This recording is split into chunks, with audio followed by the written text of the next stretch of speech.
ఆర్టీసీలో విద్యుత్ బస్సుల కొనుగోలు అంశంపై మాజీ మంత్రి పేర్ని నాని ఘాటుగా స్పందించారు. చంద్రబాబు అధికారంలోకి వచ్చిన ప్రతిసారి ప్రభుత్వ ప్రజల ఆస్తులకు ప్రమాదం ఉంటుంది అన్నారు. కూటమి ప్రభుత్వం ఆర్టీసీని సర్వనాశనం చేసిందని, ఆర్టీసీని ప్రైవేటీకరణ చేయడం తప్ప మార్గం లేదని ప్రభుత్వం చెప్పడం దారుణమని అంటున్నారు.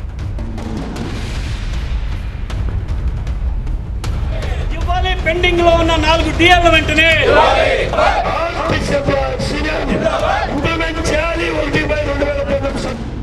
చంద్రబాబు నాయుడు గారు ప్రభుత్వం చెబుతుంది. ఇక మనకి ప్రైవేట్ ఆర్టీసీని ప్రైవేట్ చేయడం తప్పితే ఇక లేదు. మనం కొనలేము బస్సులు. ఎందుకు కొనలేరు అంటే ఆర్టీసీని మీరు సర్వనాశనం చేశారు కాబట్టి అవదు. అప్పులు తీర్చనివ్వలేదు.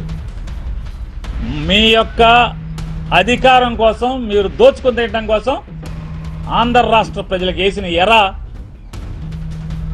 ఫ్రీ బస్ అనే పేరు మీద వాళ్ళ ఆర్టీసీని కుదేలు చేశారని అర్థమవుతుంది కదా. చంద్రబాబు నాయుడు చెప్పించాడు కదా, ఏమని మహిళలకు ఫ్రీ బస్ ఇవ్వడం వల్ల ఆర్టీసీ ఇబ్బందుల్లో పడుతుంది, ఆర్టీసీ కాళ్ళు ఇరిగిపోయినాయి అని చెప్పని నారా చంద్రబాబు నాయుడు చెప్పించాడు కదా.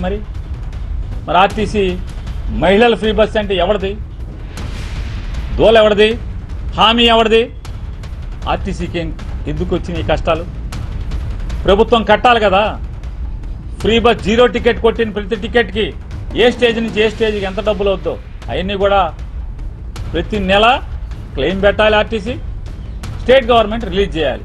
మీరు ఆర్టీసీ కడతలేదనేదే మీ మనిషి చెప్తున్నాడు కదా. అందుకోసం ఆర్టీసీ నాశనం అయిపోయిందని. మరి జగన్ గారు దిగి 2 ఏళ్ళు అయితే అప్పుల్లోంచి లాభాల్లోకి వచ్చి ఉండాలి కదా. ఇవాళ మొత్తం 10,000 బస్సులు మాకున్నాయి. మాకున్న 10,000 బస్సులు ప్రైవేట్ వాళ్ళతో పెట్టించాల్సిందంటే మీ మనుషులతో పెట్టించేసుకుంటారా? సంపద సృష్టి మీ కార్యకర్తలకి, మీ మనుషులకి, మీ బ్రోకర్లకి సంపద సృష్టి. చంద్రబాబు నాయుడు గారు ఇంతే కదా. ఆర్టీసీని సర్వనాశనం చేసి ఇంకా మహిళల మీద నేపేస్తారు.